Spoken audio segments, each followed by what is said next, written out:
Hi, Lawrence. Hi, Nice to Arne. see you. Yeah, how's it going? It's going very nicely. I have 2 weeks of holidays for the next 2 weeks. That means Oh, this is our last show in June. But do you know, this is a very special show. Do you know why? why? It's the 10th show! Toot Oh, right. It's the toot! 10th show, and then obviously we're Jubilee! we're, we're off. We're off for the next 2 weeks. You're going on holiday. That's correct, yeah. Where are you actually going? I'm staying. I'm Oh, staying yeah, in. right. You said you were staying. You've got this beautiful. It's Right. so nice. It's Yeah. so nice. So also I'm going to watch a couple of games, I guess. The Euro. I'm a bit of a football fan, so Oh, right. Yeah, of yeah. course. It'll It's start starting today. tonight. Tonight, yeah. When are Germany playing? On Tuesday. Against France. Piece of cake. Ooh, big game. Big game. Yeah. We are tomorrow, right? Sunday rather. We are I Sunday. think Sunday England Yeah. will face Croatia, is it right? Yeah, Or yeah, we're playing Croatia on Sunday. I really think I've not been a big believer in the England team for a long time, but I have to say that I think we are getting close to the German system, the German model, where if you remember years ago, there was a huge investment, still is, in young German players, and you had this phenomenal team around the middle of the 2000s. You had all of these fantastically talented young players. And I think finally England is taking that kind of approach. And we have got so many good young players. I mean, just look at I'm a Chelsea team. Just look at the Chelsea team. I mean, look at some of our players. We obviously won the Champions League and, Mason Mount, Reece James. The list is just, huge. but I Mason think- is missing, for example. Yeah, Mason is missing. Yeah, I don't know what happened actually. Injury, I think he's injured, right? But I'm just saying, in general, there are lots of other fantastically young, gifted players. So I think England has actually got a chance to win this whole thing. I haven't thought that for a long time, but I think we've got a chance. England, every time when the club teams were pretty good in the same year when the Euro or the World Cup happened, it normally was a good sign. But then again, after I just said that, I think 2018 was a good year for Germany. So, yeah. That'll be Well, they lost against South Korea in the last game and God, couldn't even advance to. I remember that.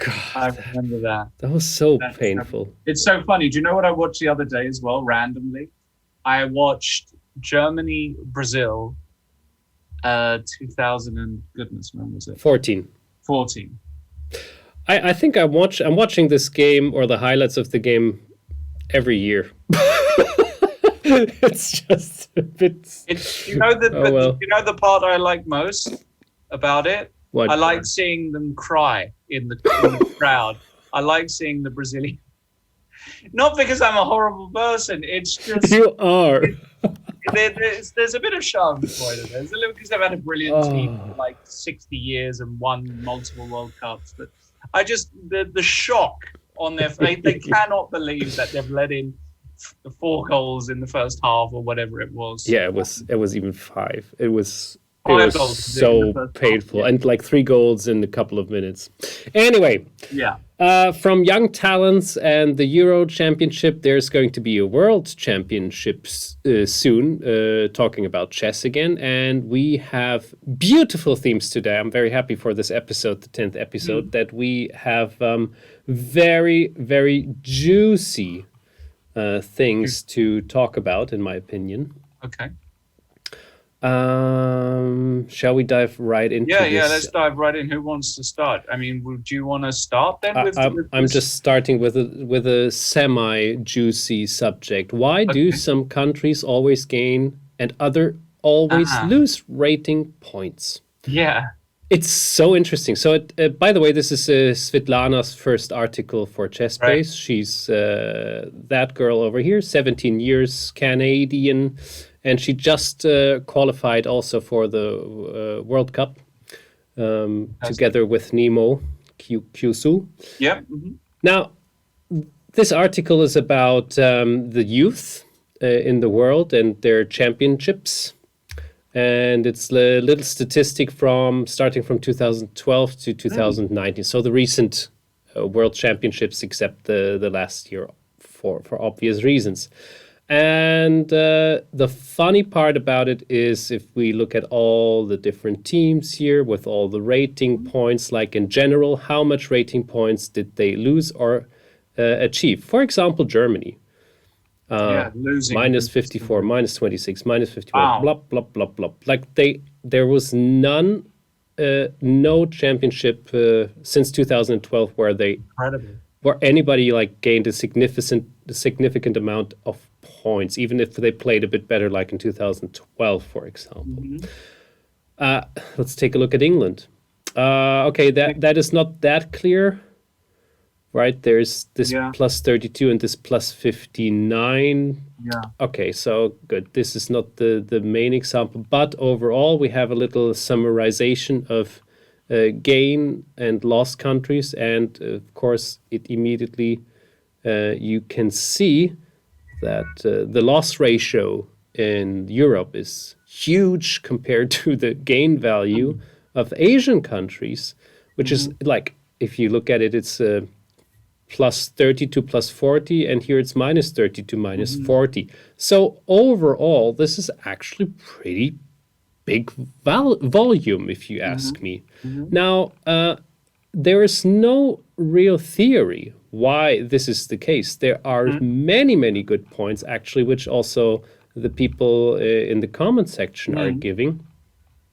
What do you think? Why is this the case? Well, I've got a theory about this, and I'll just let this ambulance drive by, which I think you can probably hear. I can hear. It's just such a juicy subject that the ambulance is coming already.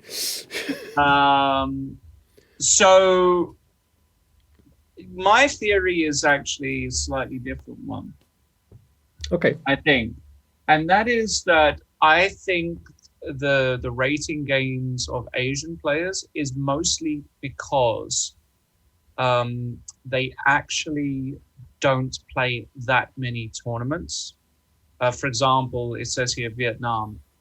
There aren't going to be that many FIDE rated tournaments in Vietnam, yet they can be objectively very strong players. So they haven't got a fair or accurate rating. It's a bit like, I'll tell you, I've been to Cuba many times, okay? I've played the Capablanca Memorial there at least 3 times. And it's the same story. You're playing Cuban guys who are rated 2150 or 2200, and they're much stronger than that. But because there is such a lack of tournaments, they haven't got a fairly that their strength is not fairly reflected in their ELO. Whereas in Europe, all the kids in Europe have a chance to play tournaments all the time that are FIDE rated. So there might be a case of that there's, the Europeans are actually somewhat overrated and that the Asians are somewhat underrated. That's my theory. Anyway, especially China. I mean, if you think about look at some of the Chinese players. You get some random 2,500 Grandmasters that can perform extremely well in competitions like the World Cup.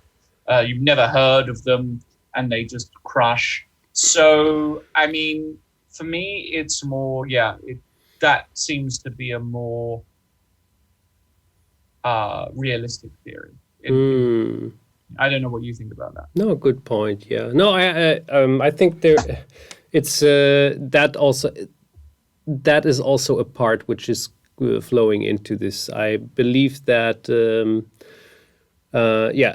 lack of tournaments, the idea of how to train, the adjustment of an ELO, because also in these particular countries, the ELO system is just a little bit different, has a different alignment to let's say the European region, for example. Right.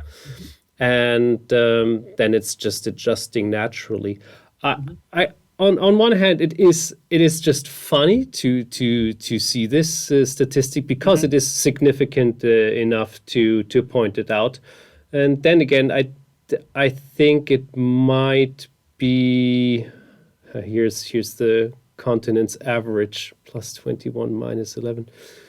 It might be just a kind of adjustment as if how long will it take until the first chess player will reach a rating of 3,000, right? This is also a thing which is when do the computers or when will the people or the youngsters have this ability to play so flawlessly that that they will reach or touch 2,900 and then the 3,000 rating.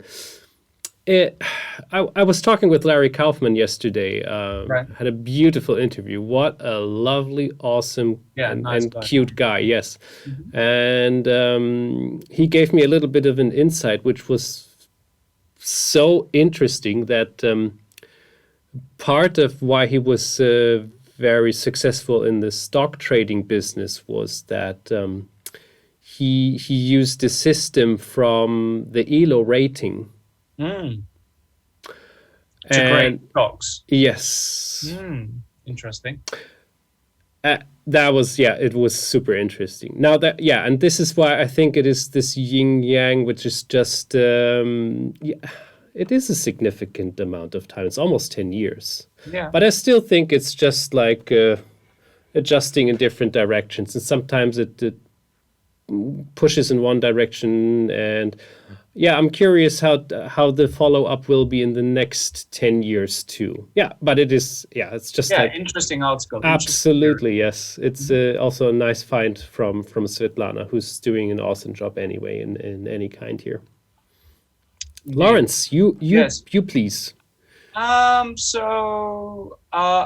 talk about this one. Yermo's travels back on the road. Excellent. So this is an unbelievably interesting account of Alex Yermolinksy, who, by the way, has this is a little backstory on why this is such an interesting article. Okay. I didn't expect to see something from Yermolinksy, but the reason I say that is because as you know, I put on my Twitter as well, but I'm actually starting my process to get my Grandmaster title, right? So I wanted to talk about it with you later too, because you posted it on Twitter. Exactly. I did on yesterday, and it looks as though I know when my first tournament is going to be, probably at the end of August. Now, to re-find my passion and love for the game, because I love the game, but to find the passion again, I was suggested to read a book, and that book is by Mr. Alex Yermolinksy. And the book is called The Road to Chess Improvement, which is a very, very, very interesting book. I'm quite a way through it, and it talks about how Alex Yermolinksy approaches chess. It's for advanced players, so if you're 1300, it's not for you. Basically, the book it's for good players, experienced expert players and above. And the way he writes and the way he philosophizes about chess is absolutely unbelievable. So when I saw this article, I was extremely happy to read it. And it talks about an adventure that he went on with his good pal, another Grandmaster, Alexander Shabalov, who went to play a closed tournament in Mexico. And it's a wonderful recount of what it's like to go on a chess trip. Not only about the city, but there was an amazing thing. I don't want to ruin everything because I want you guys to read it. But basically, at some point, he tested positive for corona. Oh, no. During the tournament. So he was in a position. They did the test before the game. And then at some point during the game, I actually think it was against Cristobal, who's the top Chilean player, 2600, probably the best ever Chilean player who was playing. And you can read more about that. And he defaulted the game. So he had a good position and he defaulted the game. But the next day, apparently he was okay. He was allowed to return And in fact, what happened was he ended up having a fantastic performance. You can see there it says he has 6 points, but he only played 8 games. So he actually scored 6 out of 8, which was over a 2600 performance. And he goes through a few of the games as well. And I want to talk a little bit here about some of these players, at least a few that I know. Sure. If we look at this list. So Henriquez Villar, did I say Henriquez Villar Cristobal? Or I hope I think you. What did I say? I think you said so. Yes. Yes. So this is the Chilean number 1. Yeah. 2600 rated, young guy, very talented, promising future, wins the tournament, crushes. Okay, he scored 7.5, but one of those points was against Yermolinksy, right? So not completely true, but had a wonderful tournament. The next player, Juan Carlos Obregón Rivero. Now, a lot of people won't know that name. He's a Cuban Grandmaster. I've never, ever struggled so much against one player like I have against this guy. I mean, I've played the Capablanca Memorial, and I've played, I think, Obregón twice or maybe 3 times. I seem to play him every time I go. My goodness, he gives me such a hard time. Insanely talented, 25-20 rated, but I'm telling you, he's underrated. The way he beat Henriquez as well, I think if we scroll down, there's actually the game there listed. Nice. Was phenomenal. So and do you know what he can do really well, Obregón? He can dance salsa. He's a really good salsa dancer as well. He's absolutely brilliant. Where is it? Here it is. Yeah. Yeah, exactly. Now this game is really nice. We won't go through it now because it takes too long. Sure. But it's a very nice game.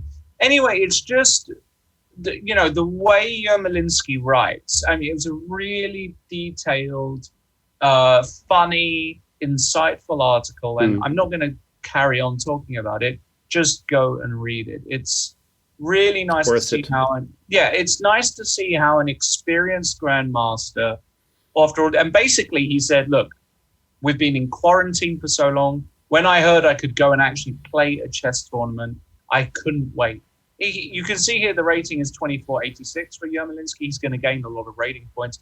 Of course, in his best days, he was a 2600 grandmaster, right? So he really, he's a bit older now, but he really knows a lot about chess. And I would suggest everybody go and get the Road to Chess Improvement by Yermolinksy. I don't know how many are still out there, in stock, because it's an old book. I think it was written even in the late 90s. Oh boy! Wow. I think it was the late 90s. Almost a classic. Go and get it. It's a classic. And some really interesting. Obviously, a lot of Mexican players. I know Uriel Capo Vidal, nice guy. Some of the younger Mexican players I don't know that well, but looks as though they had a great time, and it's giving me the enthusiasm to go and play a tournament somewhere. Excellent. Nice motivation. What a big article. Look at that. Huge article. Wow. All right. Nice one. Yeah, I didn't read it myself yet, unfortunately. So I definitely will do so. Looks very entertaining. Yeah. Nice one. Nice find. Excellent.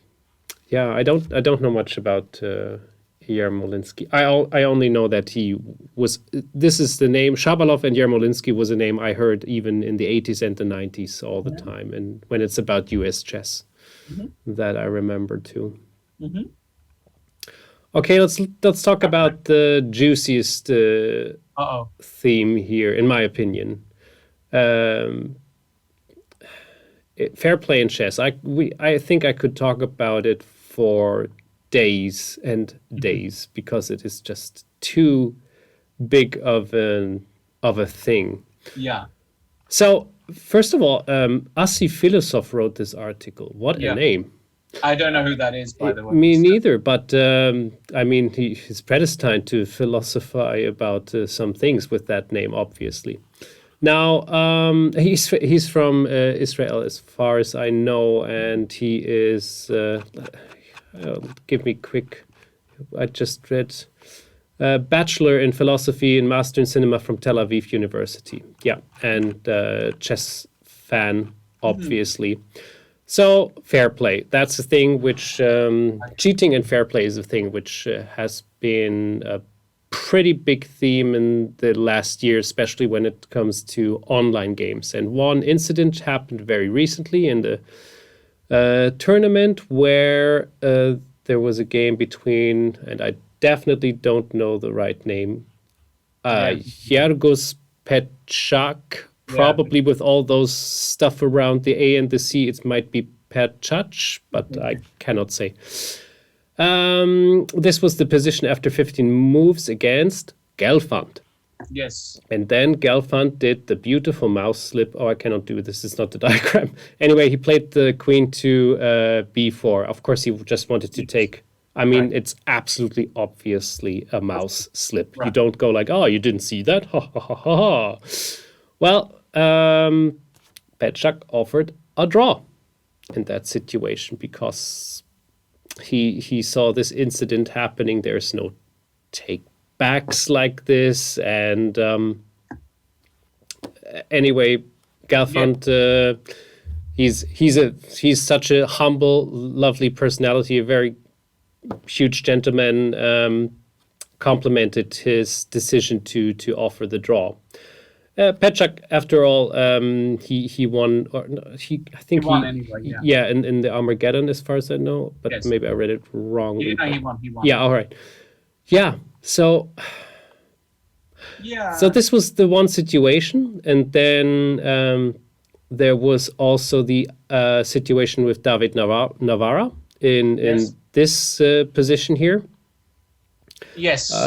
Where he touched that was overboard, and he by accident touched the king and the bishop at the same time, which is like, if you want to be ill-minded, you go like, hey, touch your king first.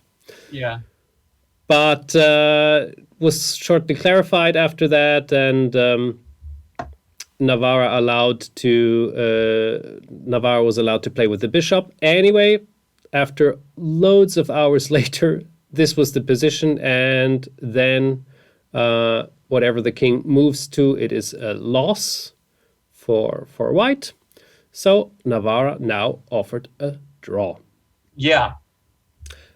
And in the press conference, he said, I just didn't want to have ill intentions here, and he gave me this opportunity before and stuff like that. So in the end, I think it is better to have this draw here. And then he gives an example about the football where back in the World Cup, 1998, we're talking about football again, France against Brazil, they lead 2-0, and Zidane, the star player of France, has a little injury, it seems. And Rivaldo, the superstar of Brazil at that time too, with Ronaldo, the other Ronaldo, he played the ball into the out. So that's Leonardo, I think. No, Edmundo, sorry. Edmundo, he got like really mad about like, are you crazy? 2-0. It's the 17th minute and he's probably not even injured, right? So loads of controversies, ideas about all of this thing, and give me your opinion about a bit of a fair play. And let me make one last point, and then I'm stop babbling about the fair play. Now, all of these things are what Asi Philosoph points out, that it is probably also a point of a situation. Now, you're on your journey to become a Grandmaster in the next 2 years, right? That's more or less correct, right? So now you might play a tournament, and it is the second round, and there is a similar situation where an opponent touches a piece which might sacrifice and lose the game for him or her. And you're probably better. You go like, listen, it's okay, don't worry, because you're fair sportsman. Now, on the other hand, you are almost about to reach your GM norm. You're going through a lot of stress, work. It's the last round. You need this draw at least, or let's say a victory. And a similar situation comes. You dare to go like, hey, listen, fair play. It's okay. don't move another piece. It's fine. You would go like, sorry, really sorry. I have to go for the rules here. Obviously, you touched your piece and you wanted to move this piece. Arbiter. I mean, Am I pushing too much for this? Because let me say it like from my point of view, I'm a very, very fair person in my personal belief. But in this situation, I would go like, hey, I don't care. This is the rules. I was working for this for a long time. Arbiter, come here, please. I understand. I mean, look, I think I'm well enough an experienced guy in the world, because I've not just lived in a chess bubble all my life, right? To know Yes. when somebody's being genuine and they've made a finger failure of some sort, or whether it's an accident or on purpose, or whether there's a great term in poker, which is the term to angle shoot, to shoot an angle, which is pretty much like this, where you're trying to be tricky. I think I'm just for karma reasons, I wouldn't want to take advantage of an innocent mistake. So if somebody accidentally touched a piece that he had to move and I knew it was losing, I wouldn't enforce that. It's something happened some time ago to me, where a guy's mobile phone started to vibrate, and he looked at me, I looked at him, and I'm not going to name the person. The arbiter didn't know, and I just said to him, look, just switch it off. I just said, turn it off. Like, I didn't claim the full point. I don't believe in that sort of stuff. I want to win a game of chess properly, fairly. I want to win it through my own merit and my own, my own skill. Or your own piece too, probably. Yeah. Yeah.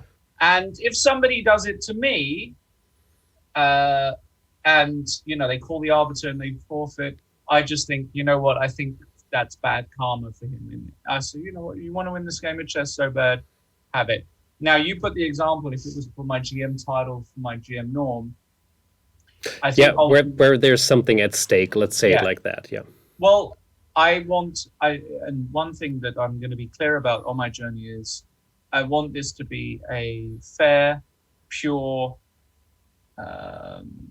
journey. I don't want any sort of, I don't know.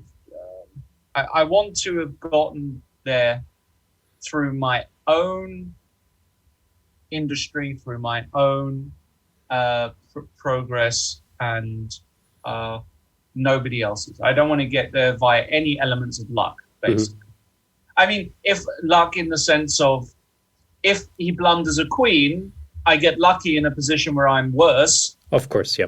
I take that, but that's again, that's something different. That's something there. But I don't want to do it because of some random black swan event, basically. Let's call it black swan, or what's it called, force majeure situation. Yes. Wow. So strong words, impressive. So just to go back to this example with Girlfriend, I think what Petrak did was fantastic. Offering the draw, I think that was brilliant. I think what Navarro did, I mean, Navarro's basically the nicest guy in chess, so it's not unsurprising that he did that. But all of these things are really good, and I think I would behave in the same way regardless of the stakes. Actually, that's the point. Excellent. Very, very well said, Lawrence. Like Thank that you. A lot. So nice article. It is. It's a great article, and I've read it a couple of times, and it's really because I'm just like so interested in this whole subject very deeply. I think I mentioned it in one of our very early episodes. There is actually, and there is this the nice example of the ultimate frisbee, where you are playing a frisbee against each other with two teams, and not to push it over the top, because I even played ultimate frisbee because I wanted to have this experience too. I played it in Malta. There was a group of people who were doing this, and it was very nice. There's no referee. and there's no referee on purpose. Because the main idea of this sport is in the spirit of the game. Right. Which means to have fun, to have a joyful event. And part of this is to accept that you made a mistake, that you made a fault, that this was a foot error, that you touched the other player, stuff like that. Right. Now, of course, as lovely this idea is, you still can make mistakes without noticing it. And others do this more often than a different player. So then you consult the other players, what happened here? And then they find a decision in a democratic way. The spirit of the game is this interesting idea of trying to enjoy a game in the best possible way and not trying to use trickery. Right. So that, of course, is not as easy said as done for so many reasons, and I don't want to take too long for this article because we're already talking a while for this. But to quickly conclude this, the part of the competition falls off a little bit, which is a big motivation for so many people to reach a certain goal, to get a title, to win a trophy for this. Because if it's purely about having the best possible games and experiences with each other, this is a point which the competition is still there, but it is not the main part of an event. And I love this idea, although I tend to be a competitive player, but I'm also a very good loser, I believe. But it's fun to win against people who are bad losers too, on the other hand, and so on. But yeah, it's such an interesting theme. Sorry, I was taking a bit long for this, but no. Yeah, I really like that. It's very interesting stuff in general. Yeah. All righty, Lawrence, please. All right. Next one, I guess that I'm going to look at. It's the first one. It's the first article. Magnus. One here. Yeah. So we can do this quite quickly, but basically, some very surprising news is that Magnus Carlsen, who is playing the World Championship later this year, who's playing a bunch of online events, as we know, in his own chess tour. He's playing some live events too. Mm-hmm. Well, another live event he's decided to play in is the World Cup. Ta-da! Now, why is this surprising? Well, it's surprising because he has absolutely no need to play the World Cup. He gets invited because he's the world champion, and not only him, the women's world champion, the junior world champion, they all get a place, and some other guys get a place as well. But he has decided to play. Maybe it's because he's missing over the board chess. Maybe because it's a tournament that he's never actually won, and he wants to add it to his collection. Who knows? What do you think, personally? I think it's a combination of both. I think Magnus really misses over the board chess, and I think he really wants to win this tournament. He's got a lot of fond memories from this tournament. He's got fond memories, but a lot of sour memories as well. He's got a lot of bitter moments because he lost against Boujangi a few years ago. He had that famous match very early on against Aronian. I think that was like a long time ago. So he's never, ever won the World Cup. Mm-hmm. And I think it's just a tournament that he enjoys. It's the knockout format. So it's going to be really fun to see. It's really fun to see how far Magnus goes. It's taking place in Sochi, in Russia, in just about a month from now. Yeah. So Sochi in the summer should be beautiful as well. It's obviously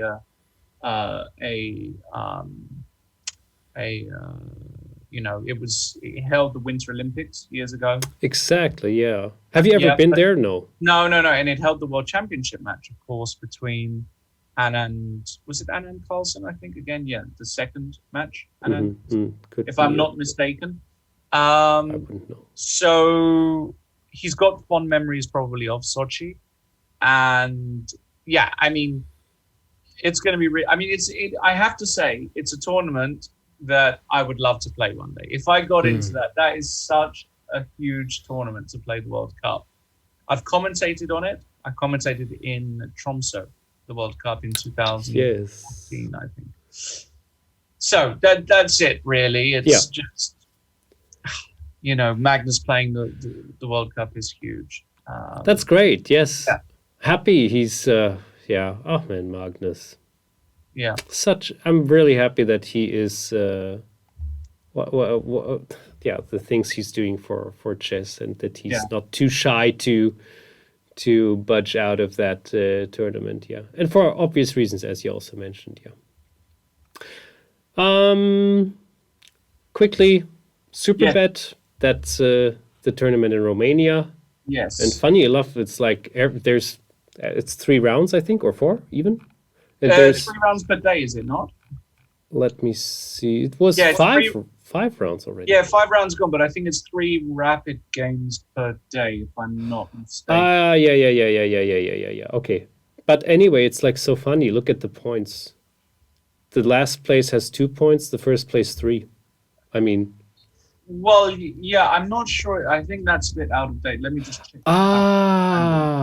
Okay. Maybe that's my fault. Yes. Yeah, because it wouldn't have stopped.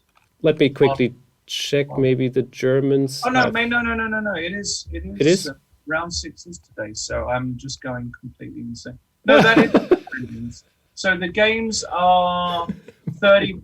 Sorry, they are not. They are. It's. I thought it was a rapid event. It's not a rapid event. It's a classical event. Yeah. That's where I've gone wrong.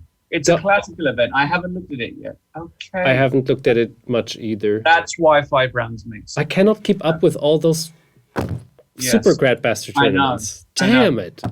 I know. It's a classical event, and it's a very, very close event with, as you can see, Gristrup, Mamijarov all on 3, and Giri and Lupulescu all on 2. Lupulescu and Diak. I never really. I mean, Lupulescu is a name I heard. Diak I didn't hear before, but they're doing pretty well. My God. Yeah, Diak's a young kid, very, very talented. More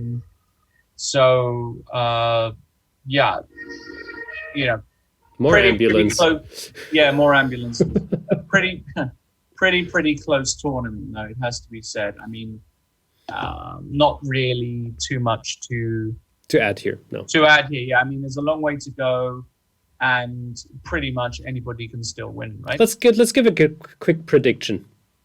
Who do you think will take the trophy? I will say Aronjan, just to say something. Okay, I'll go Fabi. I think Fabi will. Fair enough. Because Fabi can put a few wins together. I think Aronjan will not lose a single game and will get 2 more wins. Okay, so you think it'll be that tight? So plus 2 or whatever. It looks as if it's going to be exactly +2, and that's it. Maybe something like that. Got it. Okay, let's see if we're both correct with that. Who will win the Euro Championship? Just to get back to football for a quick second. You think England will take it? Yeah. Well, England, funnily enough, are the second favourites. I think the favourites are France. Yeah. I think France will do it. I hope Germany will do it, though. I think Germany is underestimated, and I hope this is going to pay off. I also believe that Germany will even win against France on Tuesday. Really? Let's see. That'll be interesting to see. Yeah, for sure. So, do you have anything like something nice we can talk about as one last article, maybe? If we go up, let me just check. If we go up. What else did I? Well, there's an interview that you did with Irina Krush, of course. You can talk about that. Yeah, sure. Yeah. Look at that. The amazing Alvin counter gap. Buy that. I did it once again. I played it against Irina. I know, and you talked about it, didn't you? Yes, exactly. And wow, it was a close game after all. It was very nice. And it was so well. So what I found out in this interview, and this is just now, besides Irina just being an awesome person, in my opinion, this is what I felt in this interview. Her whole life is all about chess nonstop. So you while we had the interview, she had a couple of chess books on the table next to her. She made her chess courses and all of that. So right after we played our rapid game, she wanted to analyze some critical positions with me, where she saw some pretty spicy sacrifices and stuff. So that is so fun and interesting and nice. Yeah. And she had this tough situation too, that she had the coronavirus in the very beginning. Yeah. And she's talking about this like in the interview. And the sad part about it is that she still suffers from this. So when she's walking up the stairs, she's out of breath and she feels like, gosh. Yeah. So well, I know, it's absolutely horrible. And a friend, my boxing trainer here, actually, his girlfriend got it last year and suffers very similarly. Super fit woman. She got corona, and now just like even walking for a few kilometers, she's exhausted after, like all of this stuff. So it's absolutely horrible, and we just hope that with a bit more time, she'll make a full recovery. But it's awful. But the fact that she's still here and she's kind of okay is obviously great news. Yeah, it's horrible to think of it. It is. In my family, it happened too, and they are, unfortunately. So they're also having a really hard time now, and they caught it in February, end of February, and they mentioned you mean your close family? Yes. Oh wow! And they mentioned it to the doctor. That no, don't be silly. No, because it's in the news, everybody thinks they have it. No, don't worry. Then they made the test a couple of months ago, and it turned out that they had it in the 9 months earlier, which was So if you do a test, then you can tell exactly when you got it. I think like a year before, and it was just in this year that they go, oh, you actually did have COVID-19. Yeah, so that's not nice. Anyway, there she, Irina, won the 8th national title. One more, and she is she tied with the main leader at the moment. I forgot her name. And if she even gets another one, she's the U.S. Women's Championship title overall leader with 10 titles. Yeah. Exciting chess news. Nice stuff we were talking about.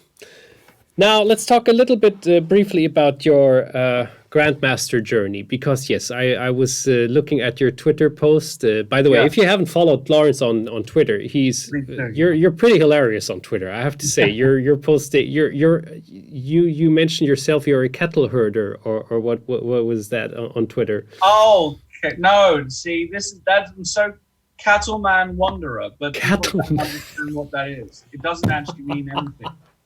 It doesn't mean Cattleman Wanderer. Cattleman Wanderer sounds like a pop song. No, but do you know what it is? No, tell me. What's it called? It's an anagram of Lawrence Trent. Oh my god! It's just my name as an anagram. But it's kind of it was mysterious for a while. So people don't know what. Oh, this is pretty beautiful. Oh gosh, I cannot believe it again. That. It doesn't actually mean it's just my name in a different order. So you get these websites which give you all of these. Is it called an anagram? I think it is. It's an anagram, absolutely, yeah. So now, you're becoming a Grandmaster in 2 years from now, max. Well, 2 years from the start of my first game back. That's the idea. So, okay, let me ask you 2 or 3 questions according to this. Will you play the Albin's counter Gambit at one point? Okay, probably not. That was the serious question. What do you need to achieve to get the Grandmaster title? How many tournaments do you have to win of a category 6, I believe it is, or something? And Can you give a little insight, or did you not? Yeah, so you don't have to win tournaments, but basically, Okay, yeah. there's 3 Grandmaster performances. A Grandmaster performance is a performance over 2,600. Yes. And these need to be done in international tournaments where there are certain other technicalities. For example, you need to play a tournament with a certain number of foreign titled players. You need to play a certain number of Grandmasters and international masters. So you can't just play a local tournament where you win 9 out of 9 because you've been playing 2,100 players and you get 2,600 performance. So you need to play a certain number of players, a certain number of titled players from a certain number of nations. There are obviously lots of different kinds of tournaments to do that. But the 2 that I'm going to be playing the most are closed invitational tournaments. So those are Grandmaster tournaments. Things like, for example, at the moment, there's the first Saturday tournament taking place in Budapest. So you get invited and there are 10 players and you all play each other. So they're round robins. And of course, the other one is the big opens, the Swiss tournaments, which can be, obviously, they can. It's difficult to get. It's more difficult, in my opinion, to get a norm in the Swiss tournaments because you have to get off to a very, very good start in the Swiss tournaments. And a lot of the time you're playing an underrated junior in round 1 or 2 or 3. And if you drop half a point or a point very early, basically your Grandmaster norm is over. When you play the closed tournaments, the invitational tournaments, like the first Saturdays or a GM tournament, you know before the tournament exactly how many points you need to get. So normally it's something like 6.5 out of 9. And so you can plan accordingly and you know the players in advance and you can prepare for each player and so on and so forth. So that's what you need to do. And, one last thing, you need the 3 norms and you need to have the rating of 2,500. But you just need to have that virtually. So you don't need to have it published on a FIDE list. You can just cross 2,500 and that's sufficient. That should do the trick. Yes. Are you excited? Yes. Finally, because you threw it out into the world. You were telling it to the people. I mean, I'm going to be doing a full documentation of my journey. Exactly. Starting now. So I think even after yesterday getting some feedback, I'm going to be using Instagram and YouTube. Yes, please, YouTube. This was the last point I wanted to mention. You have to do it on YouTube because you're this camera personality. Well, but the point is there's a lot of editing and I don't have that much time to dedicate to like just editing and doing all of this stuff. Okay, I gotcha. And then so again, Instagram has videos too, after all. Yeah, that's what I'm saying. So I can put this kind of, I think Instagram has these long, you can create like I don't use Instagram, so I think you can create what's it called, like a subject, and you can just build the videos. Good. And they're going to be quite short videos. Obviously, some videos when I analyze my games will be perhaps a bit longer, but I'm trying to keep it in the small 5 to 10 minute mark. And it's not just analyzing chess games. Like, I don't want this just to be a chess channel. I do that already. It's going to be about me and my personal journey. I'm going to be looking at my preparation from a physical perspective, chess. I'm going to be looking at it from a psychological perspective. I'm going to be, talking after games about my emotions, and it's going to be a journey with a lot of ups and many, many downs. There will be many disappointing moments along the way. And the reason why I wanted to vlog it or document everything is because I think that